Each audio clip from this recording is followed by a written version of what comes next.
आपको बताते हैं, एक तरफ से देखिए किस तरह से अतिक्रमण हटाने का काम चल रहा है, लेकिन दूसरी तरफ वो मीटर जो गलत मीटर लगे थे, सांसद महोदय के घर पर गलत मीटर लगे थे जिसकी रीडिंग 0 आ रही थी, अब उनको भी प्रशासन सही करने का काम कर रहा है। स्मार्ट मीटर लगाए गए हैं। ये तस्वीरें हम आपको दिखा रहे हैं। सपा सांसद के घर पर कल मीटर बदला गया और कैसे बिजली बिल कम आता रहा, यानी बड़ा खेल होता रहा बिजली के बिल को लेकर के, वो तस्वीरें सामने आती रही हैं और ये सबूत है जो बता रहे हैं कि कितनी मनमानी चल रही थी संभल में। और जतिन हमारे साथ सीधे जुड़ गए हैं ग्राउंड जीरो से, उनके पास जाना चाहेंगे। जतिन, देखिए बिजली चोरी के खिलाफ प्रशासन की मुहिम लगातार चल रही है, आज क्या क्या प्रशासन करने वाला है?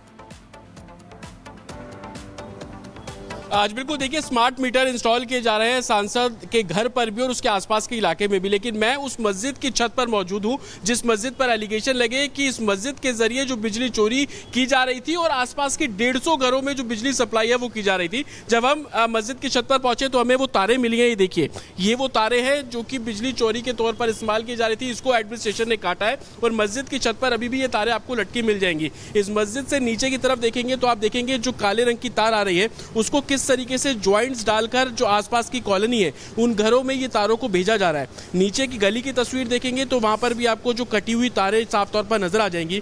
दरअसल आरोप यह है कि मस्जिद में बिजली का कनेक्शन जो है वो बहुत पहले के समय में था, उसके बाद से बिजली यहाँ पर नहीं थी।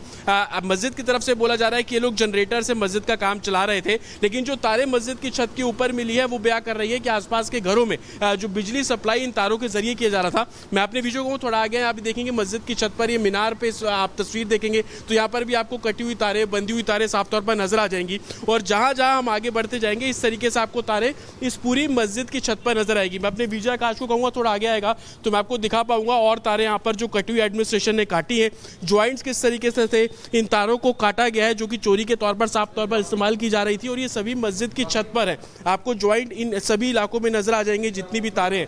आप देखेंगे जो बिजली का जो जाल है वो मस्जिद की मीनार के ऊपर है और इसी एलिगेशन के चलते एडमिनिस्ट्रेशन, बिजली विभाग की टीम इस मस्जिद की छत पर पहुंचे। तमाम जो तारें घर पर अवैध तरीके से जा रही थी उन सभी को काटा गया है, लेकिन मस्जिद से हमने उनका पक्ष भी लिया। आप ये देखेंगे मस्जिद की मीनार है और ये तार आपको यहाँ पे कटी हुई नजर आ जाएगी जो एडमिनिस्ट्रेशन ने काटी है बिजली चोरी के आरोप में। इस मस्जिद के आसपास तमाम घर हैं, इन घरों पर यह सप्लाई किया जा रहा था, इस तरीके के एलिगेशन है। मस्जिद प्रशासन का साफ तौर पर कह रहे हैं कि उनकी छत से तारें जा रही थी लेकिन मस्जिद का इसमें कोई रोल नहीं है, लेकिन एडमिनिस्ट्रेशन ने कहा कि इसी मस्जिद से 150 घरों को जो बिजली है वो दी जा रही थी।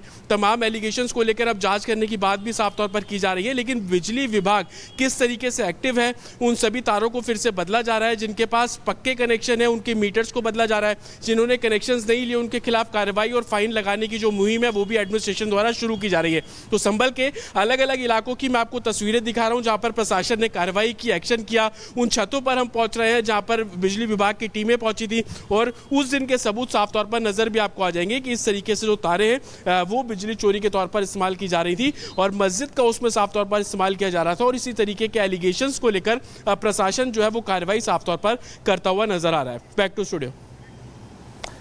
और जतिन ने पूरी जानकारी दी। जो पावर का जो मीटर लगाया गया था उसका जो चक्कर है वो हम आपको बता रहे थे। जतिन आपको पूरी तरह से तस्वीरें दिखा रहे थे, लेकिन मध्य प्रदेश में किस तरीके से बदलाव होने हैं, क्या मदरसों पर शिकंजा कसने वाला है, मोहन सरकार का क्या फैसला हो सकता है, तर्कसंगत चीजें क्या हो सकती हैं, कानून के दायरे में रहकर मदरसों में किस तरह की पढ़ाई हो सकती है, ये सारे बदलाव के बारे में पूरी जानकारी इस रिपोर्ट के जरिए देखिए।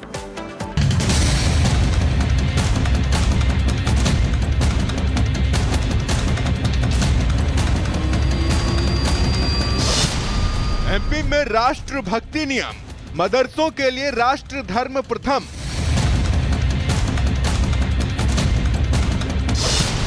मदरसों में होगा राष्ट्रगान, नैतिकता का गुणगान।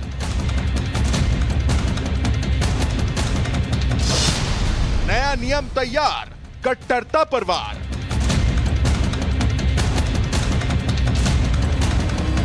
देश भर के मदरसों में तालीम के नाम पर कट्टरता का जो पाठ पढ़ाया जा रहा है उस पर अब मध्य प्रदेश की मोहन सरकार ने सीधा वार किया है। जिहादी सोच पर ऐसा हथौड़ा चलाया है जिसके आगे धर्म के ठेकेदार उफ भी नहीं कर पाएंगे।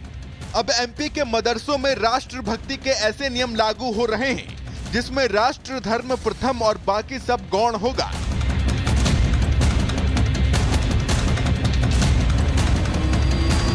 केंद्र सरकार की सख्ती के बाद मध्य प्रदेश की मोहन सरकार ने भी मदरसों पर शिकंजा कसना शुरू कर दिया है। एमपी मदरसा बोर्ड अधिनियम 1998 के तकरीबन 25 साल बाद मदरसा पंजीयन एवं मान्यता नियम में सरकार बदलाव करने जा रही है। इसका मसौदा तैयार कर लिया गया है, बस इसे सरकार की मंजूरी का इंतजार है। नए बनाए जाने वाले नियमों में कोई भी मदरसा जो सरकार से आर्थिक मदद लेता है वो गैर मुस्लिम बच्चों को इस्लामिक शिक्षा या किसी भी धर्म की शिक्षा देने के लिए मजबूर नहीं कर पाएंगे। हर दिन राष्ट्रीय ध्वज फहराना और राष्ट्रगान गाना अनिवार्य होगा। दीनी तालीम के अलावा मध्य प्रदेश बोर्ड के कक्षा 1 से कक्षा 8 तक के पाठ्यक्रम को भी लागू करना होगा। साथ ही आधुनिक और नैतिक शिक्षा अनिवार्य रहेगी। छुट्टी के समय कौमी तराना सारे जहां से अच्छा का गान अनिवार्य किया जाएगा। मध्य प्रदेश में मदरसा अधिनियम बनने के बाद से अभी तक उनकी मान्यता के नियम नहीं बने थे। इस कारण मदरसों में मनमर्जी चल रही थी, लेकिन अब 25 साल बाद मोहन सरकार ने मदरसों की मान्यता को लेकर मसौदा तैयार कर लिया है और ये कट्टर सोच पर जहां भीषण प्रहार है, वहीं स्कूल शिक्षा से महरूम रह रहे बच्चों के हितों में उठाया गया एक नेक कदम है। Bureau report, Republic Bharat. और अब बात झांसी की। झांसी में बवाल के बाद जो 12 दिसंबर को बवाल हुआ था, उसके बाद एक्शन लगातार जारी है। हालांकि इलाके में अब सन्नाटा पसरा हुआ है। जो बताया जा रहा है कि जो मुख्य लोग हैं, जो मददगार हैं, वो अभी तक गायब है। मुफ्ती नदवी को ढूंढने की कोशिशें की जा रही हैं, लेकिन सवाल ये है कि अगर कुछ नहीं